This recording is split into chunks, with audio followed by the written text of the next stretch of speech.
Good morning, everyone. It is Monday and the beginning of week 9 for you all as you get closer and closer to your goal. One class left before you're done and studying for your boards. So let's look at an overview for this week's material. We start this week, as we do every week, with our devotion. So I urge you to go to the Reflecting God site and look to see what our devotion is for this week. And our overview for the material covered this week, we have several conditions that can lead to a life-threatening emergency for women during or shortly after childbirth. These complications that would lead to maternal demise without urgent medical help are sometimes known as near misses. Some of these conditions can be diagnosed during pregnancy, for example, preeclampsia, hypertension associated with pregnancy, or some problems with the placenta, such as placental abruption. But some conditions may only develop as an emergency, for example, hemorrhage. Hemorrhage is a heavy, uncontrolled bleeding during or after delivery. A life-threatening postpartum hemorrhage occurs when a woman loses more than 500 milliliters of blood for a vaginal delivery and 1,000 for a C-section. This can occur in the first 24 hours after birth, up to 6 weeks after birth.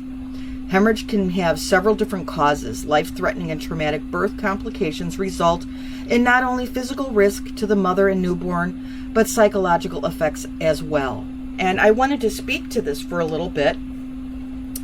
I was in OB for 18 years before I switched over to family practice, and I worked in many different aspects.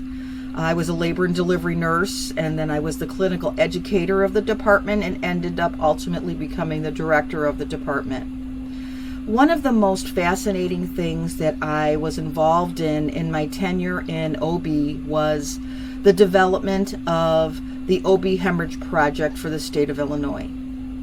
I was fortunate enough to be offered the opportunity to become a member of the State Quality Council on OB for OB-related issues.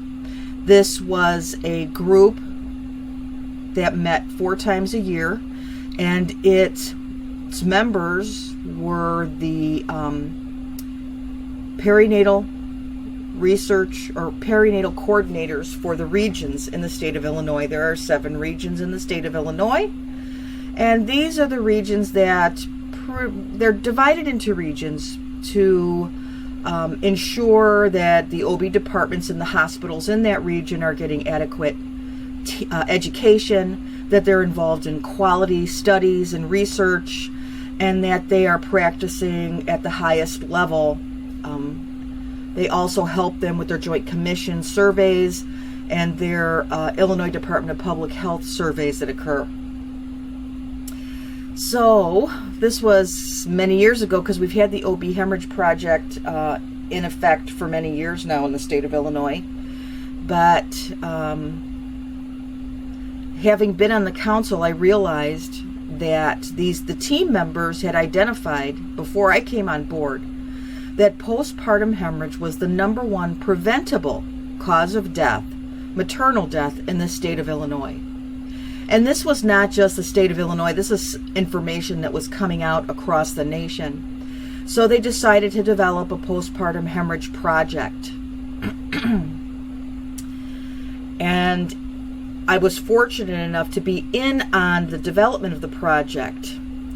I understood what was going on. I didn't actually develop the project, but I took those pieces and went back to the hospital that I was working at and implemented a postpartum hemorrhage project, almost like a pilot program, a year before it was initiated in the state of Illinois. And it was really kind of helpful because it guided other members of the region to see what worked and what didn't work. It was really one of the most fascinating projects that I worked on in my career. I was very proud of it. It was a collaborative effort throughout all of the departments in the hospital, because when postpartum hemorrhage occurs, we found that the most important factor to having a positive outcome was its recognition. And we found that people were being trained that a drop in blood pressure was the first sign that there may be an issue, when actually a drop in blood pressure is a late sign. Elevated pulse readings, even subtle elevated pulse readings, are actually the first signs of a postpartum hemorrhage. And I have seen now throughout the years, because I keep my eyes open to what's going on around me, that this project gets bigger and bigger and bigger. Weighing chucks to identify estimated blood loss, such an important thing. I remember being a labor and delivery nurse years ago, and I would ask the physician what the estimated blood loss was, and he'd say 200, and I'd think to my head, holy moly, that was not 200, that was at least 600.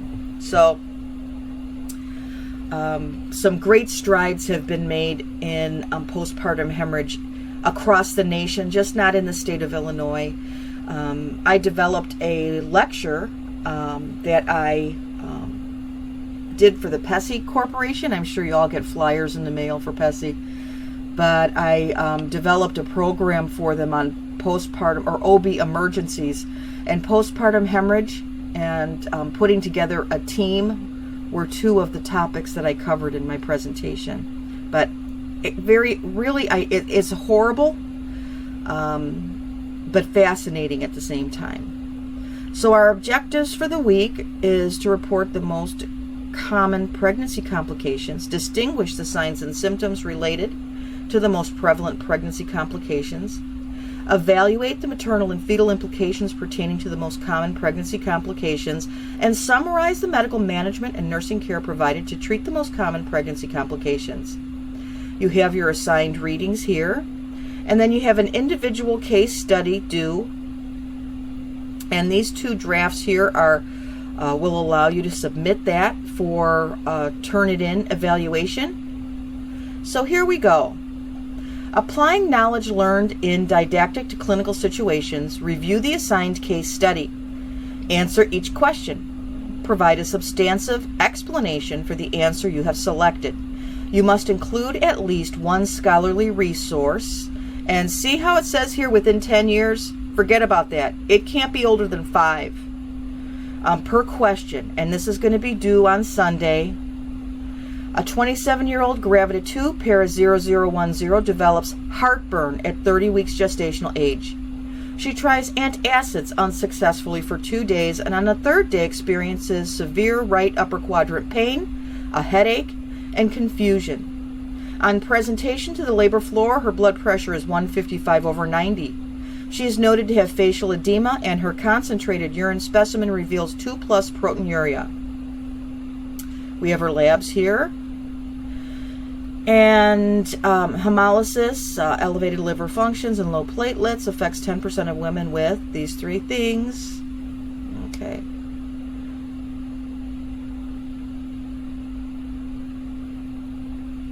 So I want you to answer all of these questions fully. How long should it be? It should be as long as it needs to be to answer all of those questions. Here's a rubric that will help you get along. But essentially, the most important thing is that you answer those questions completely. Use scholarly references. You're going to need more than one. I'm confident of that. So that's your assignment for this week. Now, we've got a big assignment coming up. We've got a group case study, that Prezi one. And I talked about it early on because Prezi, I have never done a Prezi presentation. I've had students do them before. I really like the format. It's nice. I like it. But if you're a PowerPoint person like I am, it's going to take you some time to get familiar with that Prezi presentation format.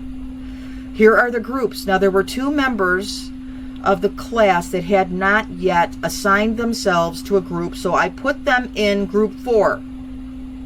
So you may have new group members here, so look at your groups so you know what group you're in. Okay? That's an important piece for this week. Know the group you're in.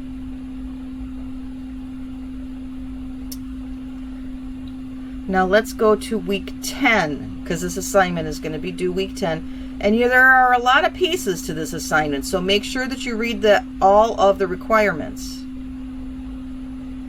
Okay. So now here, let's see. Review the presentation rubric. One group member must create a Prezi account, so you amongst yourselves as a group will decide which you're going to do. One group member will upload the group's Prezi presentation link in the Week 10 Prezi presentation discussion forum for your classmates to view. Please include each group member's name. Each student will review each other team's presentation and upload the completed group peer review. Okay. Each student will rate their fellow group members' contribution to the assignment. So you can see there are a lot of pieces to this assignment. So let me move, I gotta move my little guy here.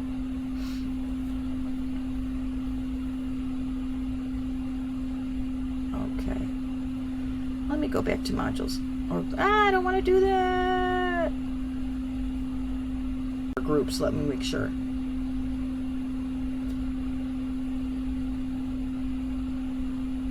Yes. So you know your groups, you know your topics. So it would really benefit you to get started on that assignment as soon as possible. Elect who's going to be the one that puts the Prezi together, because this is not going to be an easy or a simple project. It takes some time, as I said, so I want you to get working on it. I am by no means a Prezi expert. I'm a PowerPoint girl, so I'll do my best to help you, but however, it may be limited. So if you have any questions or concerns, please don't hesitate to reach out to me as soon as you can. Sunday is not the day to be reaching out. This is something that you need to begin working on right away. Okay? So have an excellent week, and I'll see you in the postings.